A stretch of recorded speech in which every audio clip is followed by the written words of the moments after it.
I have lived in the Bay Area my entire life. However, I did not understand how lucky I was for many years to live in such an amazing region until I went on a mandatory family reunion with my parents to the city of bumfuck Texas. One single grocery store. One single cinema. No grassy parks with waterfalls and miniature forests in sight. An incredibly diverse selection of restaurants ranging from a couldn't pass a safety inspection Chinese buffet to a rundown Wendy's. Jesus Christ, how could anybody stand to live in anywhere but the hometown of yours truly? The towering skyscrapers, the supercharged bustle and humdrum of the city at all hours of the day, the car alarms and street music and honking horns and snippets of conversation that penetrate every silent orifice in San Francisco. I love everything about it. I was very much destined to be a bike messenger upon my graduation from high school. I was smart enough to go to college, but not motivated enough to continue to endure the tedious nausea of schoolwork. Too much of an adrenaline junkie to work in an office job, but too tied down to big cities to become a mountain climber or a parachutist. And too self-conscious about being overweight to be a couch potato, but too lazy to become a marathon runner. I lived and breathed cycling throughout my high school career, among other activities such as fruitlessly searching clubs for men desperate enough to fuck me,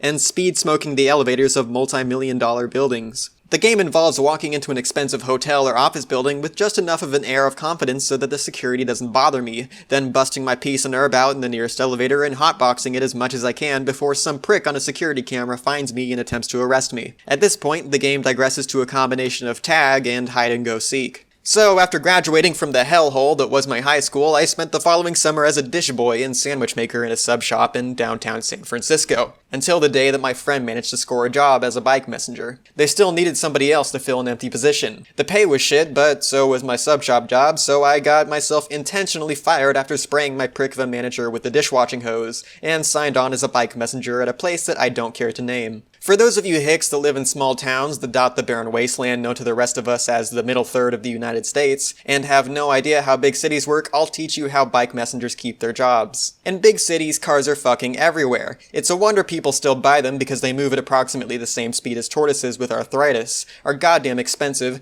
and you use up more of your gas tank waiting at stoplights than you do actually driving. And because some people in big cities need packages transported from point A to point B in a very short amount of time, faster than the tortoises with arthritis can carry them, these people pay an exorbitant amount of money to us bike messengers to bust our asses to transport said packages from point A to point B in a very short amount of time. Then, the company that hires us takes a small finder's fee, approximately 90% of our wages, and gives us our pittance sum of cash that we get for risking our lives on a daily basis. For those of you that have never biked in a big city, I can describe it to you as a combination of fucking incredible and goddamn fucking scary, with a hint of balls to the walls awesome. Cars and pedestrians alike in San Francisco hate us cyclists, and for good reason. Given the option to actually wait for stoplights to turn green, or for pedestrians to move their fat fucking asses out of the way, most of us just wave our dicks in the wind and masturbate all over conventional traffic laws. If any of you reading this are the towel-head taxi drivers who regularly leave your car horns honking for upwards of 10 seconds when I cut you off, or the morbidly obese whales that scream insulting obscenities at me when I bike past because I scared you so much you almost choked on your McWarning may contain meat hamburgers,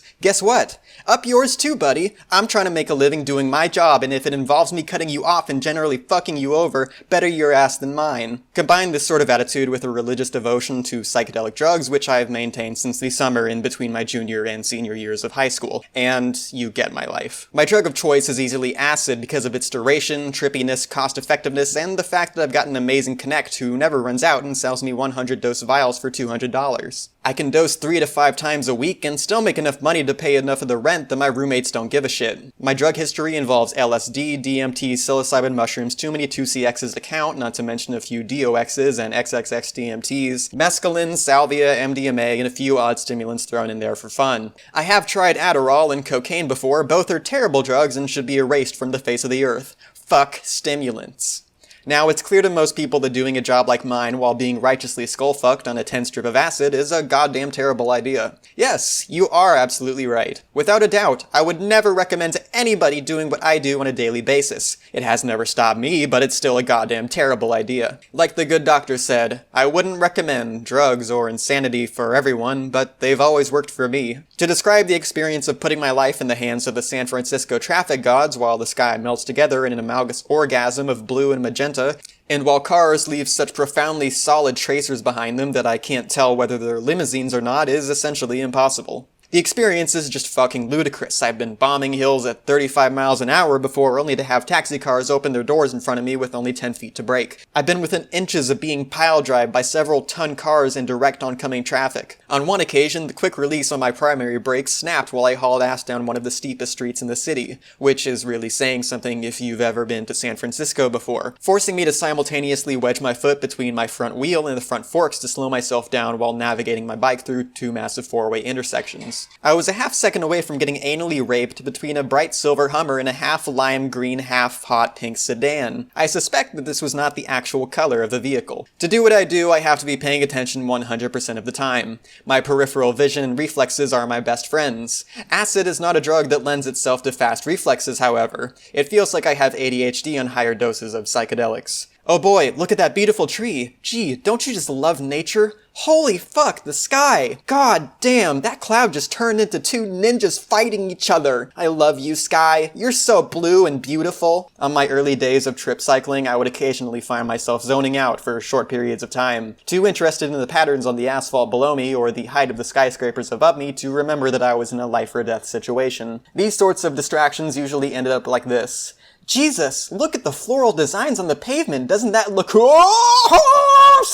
I haven't had one of these moments in over 2 years. To be honest, it only happened once or twice. But 1 or 2 times of trusting some fuck you've never met before to be paying attention to the road and not his BlackBerry or the radio is 1 or 2 times too many. I have since gotten used to getting my shit together on acid. To be honest though, it's pretty effectively kept me from ever being able to relax on psychedelics, even if I'm not on my bike. When trip cycling, I have to devote every ounce of my mental capacity to keep my mind on the road and my reflexes. It's a combination of letting my mind trust myself so completely that I don't have to think about hitting that brake fast enough to avoid that taxi door, or turning my wheel just enough that I neither plow into that pedestrian or get clotheslined by that pole, and forcing my mind to be on the edge constantly. I instantly go into this survival mode when taking psychedelics now, and I can't seem to rewire my brain to just let myself go and relax, even if I'm just sitting on my couch at home tripping. Because when I'm trip cycling, I can't mess up or I die. No slip-ups, no fuck-ups, no mistakes. I get one chance to make that turn perfectly and I'm dead if I don't. Making decisions like these for 6 or 8 hours straight on a daily basis leaves me so fucking burnt out that it's a wonder I manage to wake up in the morning. I put everything I got, every last fucking percent into every single moment for more than half my waking day, and I'm supposed to just wake up in the morning and do it all over again for months on end? It baffles me that I do it, but I do, and my body has been forced to adjust. I've never gotten seriously injured biking before, which is a goddamn miracle. I've crashed a few times before, and I'd hazard a guess that the number of times it was my fault and the number of times it was somebody else's is about equal. No broken bones, no fractured spines, no cracked skulls, nothing.